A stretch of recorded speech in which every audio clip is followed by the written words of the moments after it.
मुश्किलात और मुसीबतें, मसाइल और बहरान हमारी जिंदगी का हिस्सा है। दुनिया में एक बहुत बड़ा सवाल जो दुनिया के आगाज ही से इंसान के जहन में हमेशा चुभता रहा है, वो ये है कि ईमानदार क्यों दुख उठाते हैं। अगर आप पैदाइश की किताब और उसके इब्तदाई अबवाब को पढ़ेंगे, नाफरमानी के बाद जब आदम और हव्वा को इस जमीन पर भेज दिया गया तो उनके यहां दो बेटे पैदा हुए, काइन और हाबिल। हाबिल जो कुर्बानी के लिए अपने नजराने लेकर आया, उनके पीछे खुदावंद की जात पर ईमान की कुव्वत थी। खुदा ने उसके नजरानों को कबूल कर लिया। काइन का नजराना कुर्बानी कबूल ना हुई। खुदा ने कुर्बानी को कबूल करने और ना करने के वसीले से काइन और हाबिल को गोया दुनिया के दो ग्रोहों में तकसीम कर दिया, the line of God and the line of Satan. वो लोग जो खुदावंद की नजर में मकबूल होते हैं, ईमानदार होते हैं, और दूसरे वो लोग जो जाती ख्वाहिशात की जंग लड़ते हैं। अब होता यूं है कि काइन हाबिल को कत्ल कर देता है। हाबिल जो ईमानदार था, हाबिल जिसकी कुर्बानी को खुदा ने मंजूर किया था, कत्ल हो जाता है और काइन जिंदा रहता है इस दुनिया में।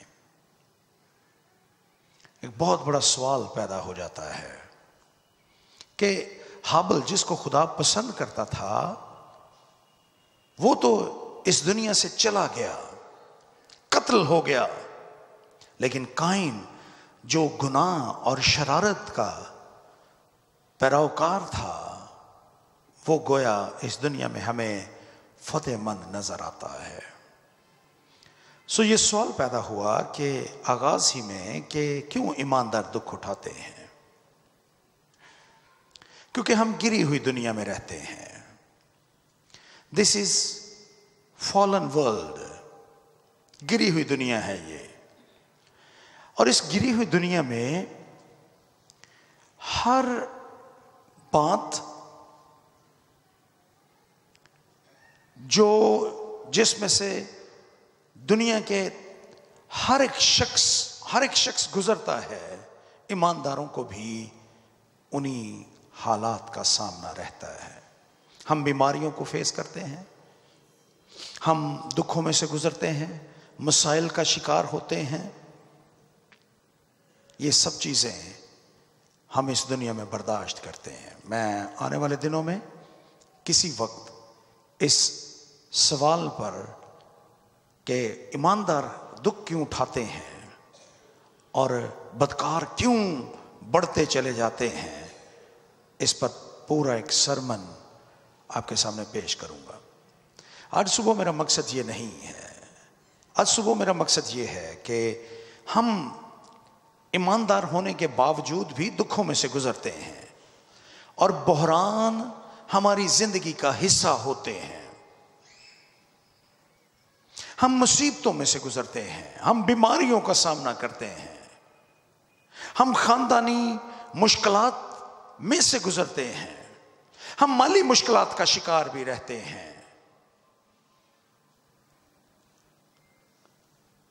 बहरान जब हमारी जिंदगी में आते हैं तो दो तरह के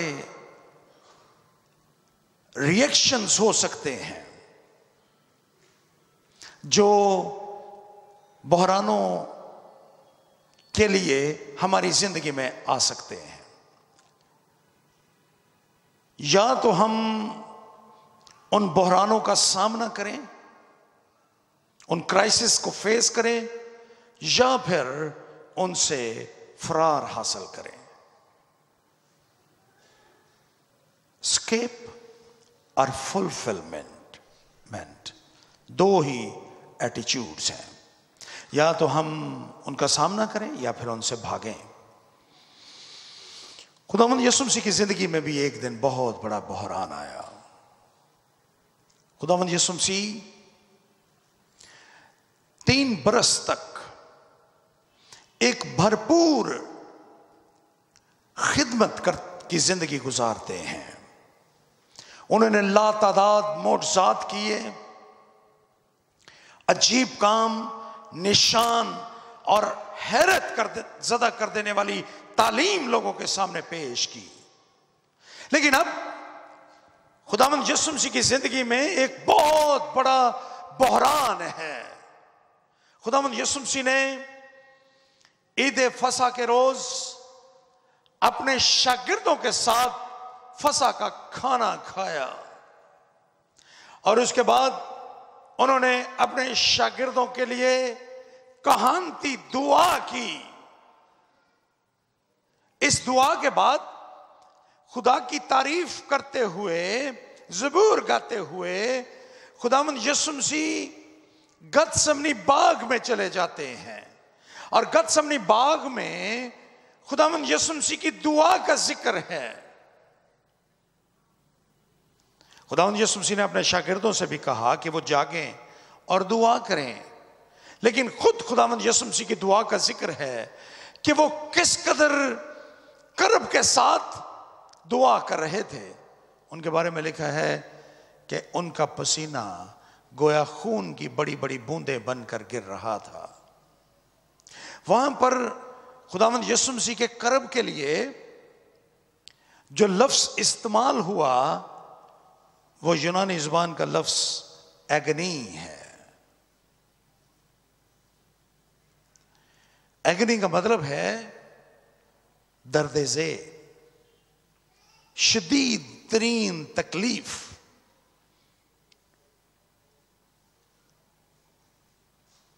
इस शदीद तकलीफ का, कर्ब का, अंदरूनी अजियत का खुदावंद यीशु मसीह सामना कर रहे थे।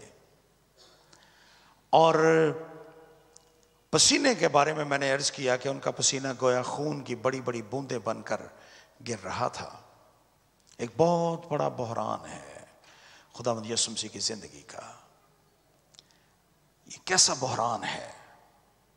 खुदावंद यीशु मसीह खुद खुदा है, मुजस्सम इंसान बनकर खुदा इस दुनिया में आ गया है, तजस्सुम इख्तियार किया है। वो खुदा का कलमा है, कलाम है खुदा का, जो इब्तदा से खुदा के साथ था, जिसके वसीले से ये सारी कायनात वजूद में आई थी। कलाम में लिखा है कि कायनात की कोई चीज भी उसके बगैर पैदा नहीं हुई। आप अंदाजा कीजिए कि कायनात का खालिक और मालिक जो इन सारी चीजों का मबदा है, वो शदीद कर्ब में से गुजर रहा है, इसलिए कि उसका वो वक्त आ गया है जब उसने, जिसके लिए वो इस दुनिया में आया था, यानी सलीब पर अपनी जान कुर्बान करने का वक्त, बनी नौ इंसान के लिए कुर्बान होने का वक्त आ गया था, ताकि वो इंसानों के बदले सजा बर्दाश्त करे उस गुनाह की जो इस दुनिया को दरपेश था। और गुनाह के बारे में कलाम में लिखा है, गुनाह की मजदूरी मौत है। यीशु मसीह उस मौत को बर्दाश्त करने वाले थे। यह नहीं कि खुदावंद यीशु मसीह मौत से डर रहे हैं, यीशु मसीह कुर्बानी से खौफजदा हैं, ऐसा हरगिज नहीं था। लेकिन इसके बावजूद वो उस सारे कर्ब का जो इंसानों को गुनाह की वजह से दरपेश है उसमें से गुजर रहा था। वो तजुर्बा कर रहा था जो गुनाह की वजह से मुझे और आपको दरपेश है। सो खुदावंद यीशु मसीह इस बड़े बहरान में गतसमनी बाग में मौजूद हैं और यीशु को गिरफ्तार करने वाले पहुंच जाते हैं। वो खुदावंद यीशु मसीह से सवाल करते हैं। जब वो वहां पर पहुंचे, उनके पास मशले हैं, चिराग हैं, प्यादे हैं, सिपाहियों की पलटन है, हथियार हैं, और वो वहां पर आ गए हैं। यीशु ने उनसे पूछा, किसे ढूंढते हो? उन्होंने जवाब दिया, यीशु नासरी को। यीशु ने उनसे कहा, मैं ही हूं। यहां पर लिखा है कि उसके पकड़वाने वाला यहूदा भी उनके साथ खड़ा था, और जैसे ही यीशु ने कहा, मैं ही हूं, वो पीछे हटकर जमीन पर गिर पड़े। अब अंदाजा कीजिए, the power of God, the power of Jesus. यीशु ने कहा, मैं ही हूं, और उन सिपाहियों के साथ क्या हुआ? वो पीछे हटकर जमीन पर गिर पड़े। यीशु ने कहा, मैं ही हूं, और सिपाही गिर पड़े। बस उसने उनसे फिर पूछा कि तुम किसे ढूंढते हो? उन्होंने कहा, यीशु नासरी को। यीशु ने जवाब दिया कि मैं तुमसे कह तो चुका हूं कि मैं ही हूं। यीशु ने दोबारा उनसे कहा कि मैं ही हूं।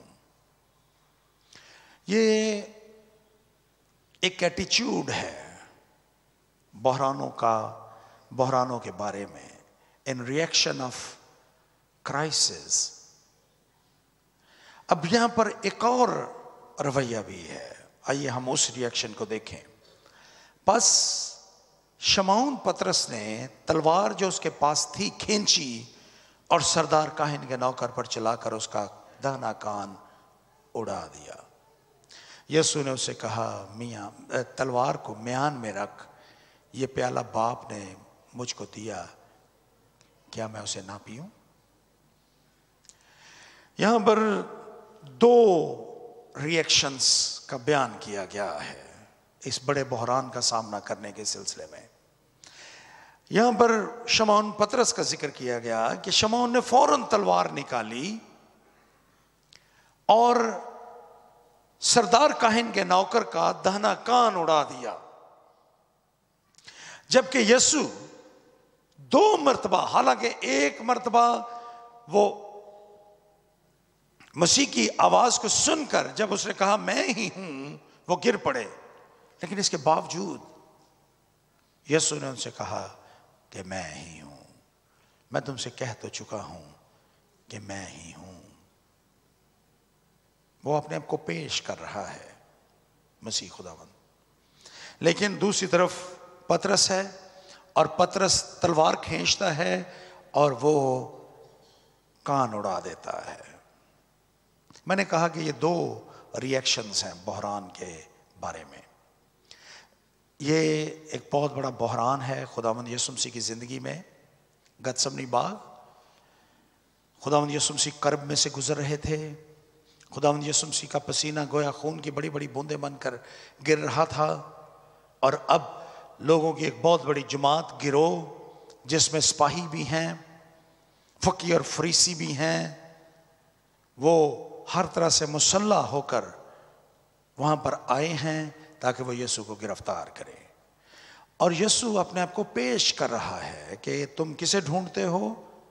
उन्होंने कहा यीशु नासरी को। उसने कहा मैं ही हूं, मुझे पकड़ लो, मुझे गिरफ्तार कर लो।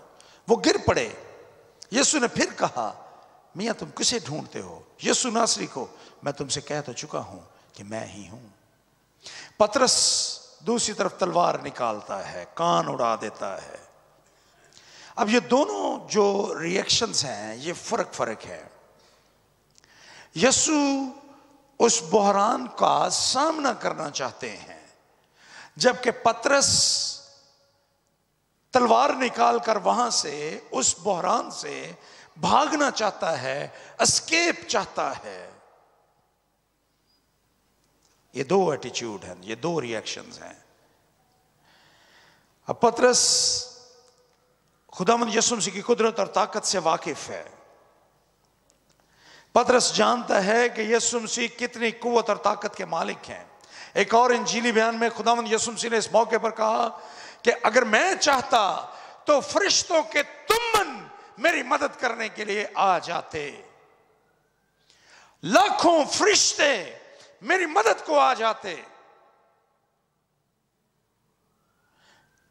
लेकिन मैंने ऐसा हरगिज नहीं चाहा।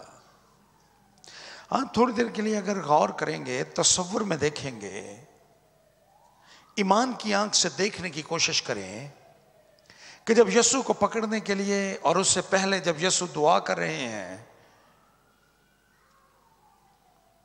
तो उन्होंने दुआ की है, बाप अगर हो सके तो ये प्याला मुझसे टल जाए, फिर भी मेरी नहीं बल्कि तेरी मर्जी पूरी हो। और यहां पर उन्होंने कहा कि जो प्याला बाप ने मुझको दिया है क्या मैं उसे ना पीऊं। खुदावंद यीशु मसीह जब इस बड़े करब और अजियत में से गुजर रहे थे तो आप जरा ईमान की आंख से आसमान पर नजर कीजिए। आसमान पर अरबों फरिश्ते और खुदा बाप ये सब मौजूद हैं और इनकी नजरों से कोई चीज पोशीदा नहीं है। वो देख रहे हैं खुदावंद यीशु मसीह को इस कर्म में से गुजरते हुए। वो देख रहे हैं जब लोगों की एक बहुत बड़ी गिरोह यीशु को गिरफ्तार करने के लिए गतसमनी बाग में पहुंचती है। वो देख रहे हैं यहूदा इस्करियोती को जब वो इस गिरोह के आगे आगे चलता हुआ यीशु को गिरफ्तार करवाने के लिए वहां पर पहुंचा है। They were watching. Billions of angels आसमान पर से ये सब कुछ देख रहे हैं और वो मुंतज़िर हैं खुदा के हुक्म के। लेकिन आज खुदा की तरफ से कोई हुक्म जारी नहीं हो रहा। जमीन पर खुदा का बेटा है जो कुव्वत और ताकत रखता है। उसके एक इशारे पर ये सब फरिश्ते उसकी मदद करने के लिए आ सकते हैं। वो खुद जो चाहे कर सकता है, लेकिन इसके बावजूद वो कहता है मैं ही हूं। क्या जो प्याला बाप ने मुझको दिया है मैं उसे ना पीऊं? और पतरस भागना चाहता है। मैंने कहा कि एक और इंजीली बयान में यीशु ने उसको कहा कि अगर मैं चाहता तो मैं आसमान पर से फरिश्तों के तुमन मंगवा सकता था, लेकिन मैंने ऐसा नहीं किया। पतरस एक गलती कर रहा है। वो जोश और जज्बे से भरकर तलवार निकाल लेता है और फरार होना चाहता है। उसका एटीट्यूड एस्केपिंग एटीट्यूड है। मैं इससे पहले कि हम पतरस के बारे में बहुत ज्यादा बात करें, मैं ये चाहता हूं कि हम अपनी जिंदगियों पर भी गौर करें। बहुत दफा बहरानों और मुसीबतों के बारे में हमारा रवैया ऐसा ही होता है। हम फरार होना चाहते हैं। हम जब बहरान हमारी जिंदगी में आते हैं, हम उनका सामना करने की बजाय हम उनसे भागना चाहते हैं, फरार हासिल करना चाहते हैं। हम बहुत दफा दुआएं करते हैं कि ये मुसीबत, ये बहरान हमसे टल जाए, और हम उसका सामना करने के लिए तैयार नहीं होते। हम में से हर एक को बिलाशुबा गतसमनी का तजर्बा है।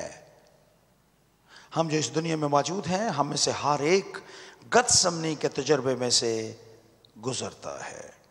हमारी जिंदगी में बहुत दफा ऐसे लम्हात आते हैं जब इब्लीस यूं लगता है कि वो हमें ज़ेर कर देगा, हम उससे हार जाएंगे, शिकस्त खा जाएंगे।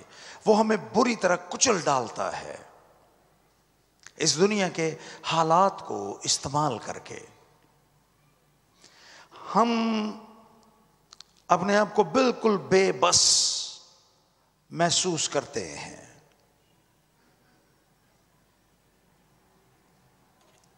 लेकिन मैं आपसे कहूंगा कि उन लम्हात में जब हम अपने आप को शिकस्त खुर्दा समझने लगें, जब हम ये समझने लगें कि ये बीमारी मेरी जान ले लेगी, ये मुश्किल कभी आज़ाद नहीं होगी, से मैं कभी आज़ाद नहीं होऊंगा, माली मुश्किलात मेरा पीछा कभी नहीं छोड़ेंगी, इस कर्ज के बोझ से मैं कभी निकल नहीं पाऊंगा, खानदानी मसाइल मुझे हमेशा घेरे रहेंगे। जब कभी ऐसी सूरत हाल हो तो सिर्फ यीशु को अपने ज़हन और दिल में रखिए। What he did, उसने क्या किया। जब उसकी ज़िंदगी में मुश्किल की घड़ी आई तो उसने क्या किया। उसने खुदा की मर्जी को पूरा करने के लिए अपने आप को वक्फ कर दिया। उसने कहा कि क्या मैं ये प्याला, जो प्याला बाप ने मुझको दिया है, क्या मैं उसे ना पीऊं। वो जानता था कि वो प्याला क्या है।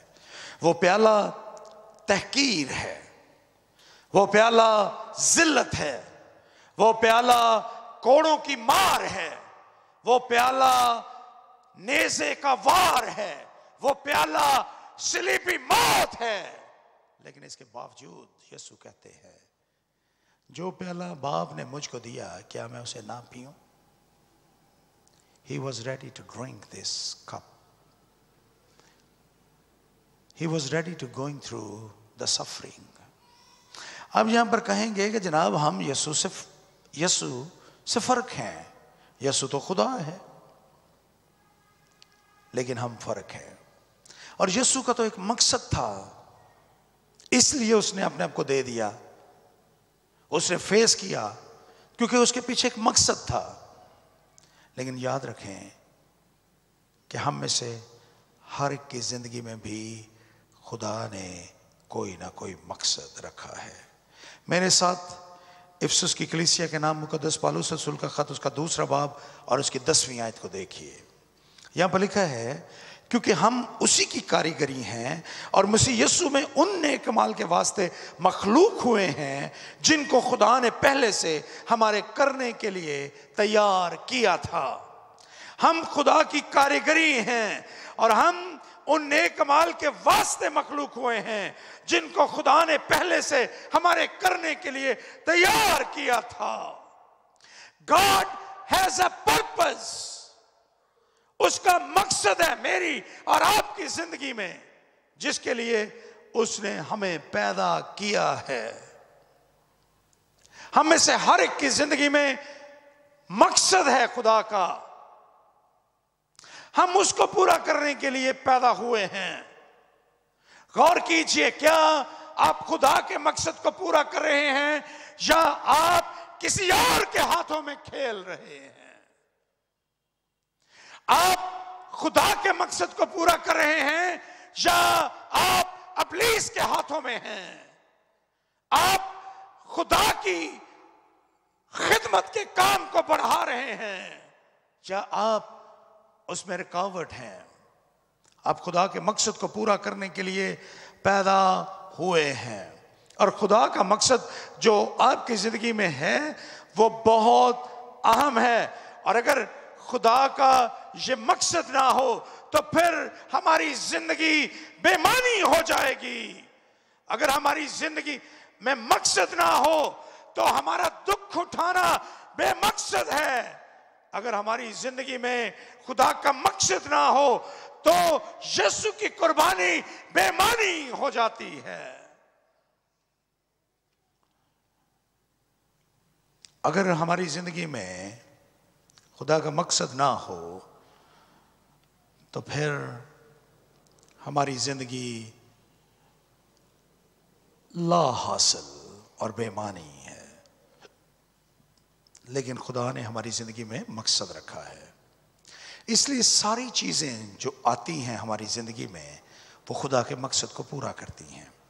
अगर आप मुकद्दस पौलुस रसूल का खत रोमियो की कलीसिया के नाम उसका 8वां बाब और उसकी 28वीं आयत को देखें तो वहां पर लिखा है, और हमको मालूम है कि सब चीजें मिलकर खुदा से मोहब्बत रखने वालों के लिए भलाई पैदा करती हैं, यानी उनके लिए जो खुदा के इरादे के मुआफिक बुलाए गए। अगर आप बुलाए गए हैं खुदावंद की मर्जी के मुताबिक, अगर आप बुलाए हुए लोग हैं तो God has a purpose in your life. और अगर आप उस मकसद को पूरा करते हैं तो जिस तरह के हालात में से भी आप गुजरे, यहां पर लिखा है सब चीजें मिलकर, सारी चीजें, दुख और सुख, माली मुश्किलात, खानदानी परेशानियां, बीमारियां, तकलीफें और दुख, सब चीजें मिलकर खुदा से मोहब्बत रखने वालों के लिए भलाई पैदा करती हैं, उनके लिए जो खुदा के इरादे के मुआफिक बुलाए गए हैं। आप जरा गौर कीजिए, आप एक इरादे के तहत, एक मकसद के तहत बुलाए गए हैं। खुदा ने आपकी जिंदगी में एक मकसद रखा है, जिस तरह से मसीह की जिंदगी में भी था, और उस मकसद को पूरा करना है आपने।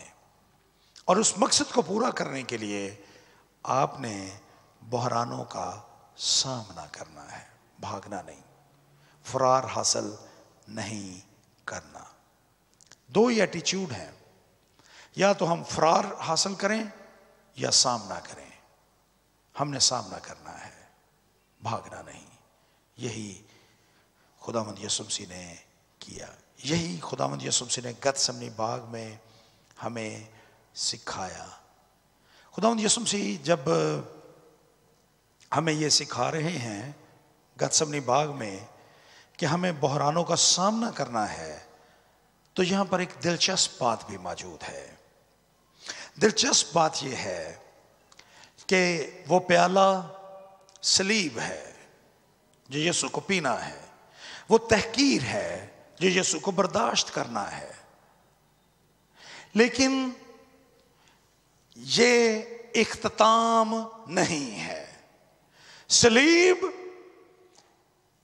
इनका इख्तिताम नहीं है, बल्कि हम बाइबल में ये बयान पढ़ते हैं और हमारा ईमान है कि इसके बाद क्या हुआ, सलीब के बाद क्या हुआ, तहकीर को बर्दाश्त करने के बाद क्या हुआ, सलीब पर कीलों से जड़ जाने के बाद क्या हुआ, सलीब पर अपनी जान कुर्बान कर देने के बाद क्या हुआ। बाद में यह हुआ कि यीशु को एक कब्र में रख दिया गया, लेकिन तीसरे दिन यीशु मसीह उस कब्र पर फतह पाकर, मौत को शिकस्त देकर मुर्दों में से जी उठा। यह है अंजाम, ग्लोरी आफ्टर द सफरिंग। जलाल है इन दुखों के बाद, इस प्याले को पीने के बाद जलाल है, खुदा का जलाल है, सरफराजी है खुदावंद यीशु मसीह की।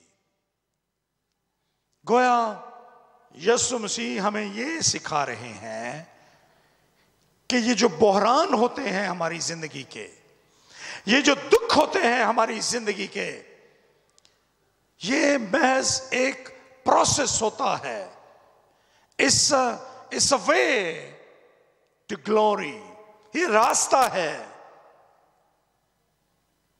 जो जलाल की तरफ हमारी रहनुमाई करता है। जो सरफराजी की तरफ हमारी रहनुमाई करता है। और अगर ये दुख नहीं है, अगर ये प्रोसेस, सफरिंग का प्रोसेस नहीं है, तो फिर जलाल भी नहीं है। जब तक हम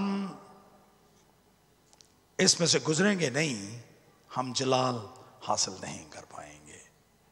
खुदावंद यीशु मसीह ने भी कहा कि एक रास्ता है जो तंग है, सुकड़ा है, सलीब उठाकर चलना पड़ती है, लेकिन उसके आखिर में जिंदगी है, हमेशा की जिंदगी है उसके आखिर में। सो दुख जो हैं, जो बहरान हैं हमारी जिंदगी के, ये जलाल की तरफ हमारी रहनुमाई करते हैं। शर्मिंदगी इज्जत की जानब रहनुमाई करती है। कमजोरियां कुव्वत की जानब हमें लेकर जाती हैं। अगर हम शर्मिंदगी से घबरा जाएं तो हम कभी इज्जत नहीं पा सकेंगे। इज्जत को पाने के लिए हमें शर्मिंदगी में से गुजरना पड़ता है। बहुत दफा हम अपनी जिंदगी में छोटी छोटी बातों में शर्मिंदगी महसूस करते हैं और सोचते हैं कि हमें ये कोई अच्छी बात नहीं है। लेकिन अगर ये खुदा के लिए है, अगर ये शर्मिंदगी आप यीशु के नाम पे बर्दाश्त कर रहे हैं, then this shame will take you to the honor. This shame will lead you to the glory, to the honor. अगर ये मसीह के लिए है तो ये हमारी जलाल की जानब रहनुमाई करेगी। खुदावंद इन दुखों में से गुजरने के बाद, इस प्रोसेस को पूरा होने के बाद हमें बेहतरीन मुहैया करेगा। मैं जानता हूं कि इस दुनिया में रहते हुए ज्यादा मर्तबा हमारा यही रवैया होता है कि हम भागना चाहते हैं। हम खुदा से दुआएं करते हैं, जब हम मुसीबत में हों हम खुदा से दुआएं करते हैं, खुदावंद तो अपने फरिश्तों को भेज, हमें हमारे गिर्द पहरा दें, हमें बचाएं, हमें महफूज रखें। यस, हम यही दुआ करते हैं। लेकिन अगर हम इन दुखों में से गुजरते नहीं तो हम बरकतों का तजुर्बा नहीं करेंगे। अगर खुदावंद यीशु मसीह सलीब पर अपनी जान ना देते, मुर्दों में से जी ना उठते। वो मर गए, उन्होंने वो प्याला पिया ताकि वो दुनिया को पर अपनी कुव्वत और ताकत को साबित करे, मुर्दों में से जी उठकर और जलाल में दाखिल हों। सो दुख जलाल की जानब हमारी रहनुमाई करते हैं। आसान रास्ते के आखिर में मुश्किलात होती हैं, लेकिन मुसीबतों में से गुजरकर हम जलाल में पहुंच जाते हैं। सो आज सुबह मैं आपके साथ इस पैगाम को रखूंगा। जब हम मुसीबतों में गिरफ्तार होते हैं, जब हम दुखों में से गुजर रहे होते हैं, जब हम मसाइल का सामना कर रहे होते हैं, जब हम मुख्तलिफ बहरानों में से गुजर रहे होते हैं, उनसे भागने की बजाय खुदावंद की बाहों में, खुदावंद के साथ उसकी मौजूदगी में इन दुखों में से गुजरिए। यीशु ने कहा था, ऐ थके मांदे और बोझ से दबे हुए लोगों सब मेरे पास आओ, मैं तुम्हें आराम दूंगा। और उसके बाद उन्होंने कहा, मेरा जुआ मुलायम और मेरा बोझ हल्का है। जुआ, हम मुझे पंजाबी में इस वक्त वो लफ्ज़ याद नहीं आ रहा, जो जिसमें दो बैल, पंजाली, जिसमें दो बैलों को जोता जाता है, ये जुआ है। कभी पंजाली में या जुए में एक बैल नहीं होता। और गौर कीजिए यीशु ने क्या कहा, मेरा जुआ नरम और मेरा बोझ हल्का है, मुलायम है। यीशु आपके साथ है। जब हम दुखों में से गुजरते हैं तो वो हमें अकेला नहीं छोड़ता। जब हम बीमारियों में से गुजर रहे होते हैं वो हमारे साथ होता है। जब हम माली मुश्किलात का मुकाबला कर रहे होते हैं बतौर ईमानदार, वो हमारे साथ होता है। अगर आपने यीशु पर ईमान आप लाए हैं और आपकी ज़िंदगी में कोई मुश्किल है तो यीशु का तजुर्बा कीजिए। मुझे नहीं पता कि आप आज कौन से दुख में से गुजर रहे हैं, आज आपको कौन से बहरान का सामना है, मैं नहीं जानता। लेकिन मैं आपसे ये ज़रूर कहूँगा कि आज सुबह अपने आप को खुदावंद को दीजिए और उसकी ज़ात का, उसकी हजूरी का तजुर्बा कीजिए कि वो किस तरह से आपको अपनी बाहों में लेकर इन दुखों में से गुजरता है। उसकी हजूरी का तजुर्बा कीजिए। आप अकेले नहीं हैं। खुदावंद यीशु मसीह आपकी मुसीबत और मुश्किल में आपके साथ है। आइए हम अपने सरों को झुकाएं।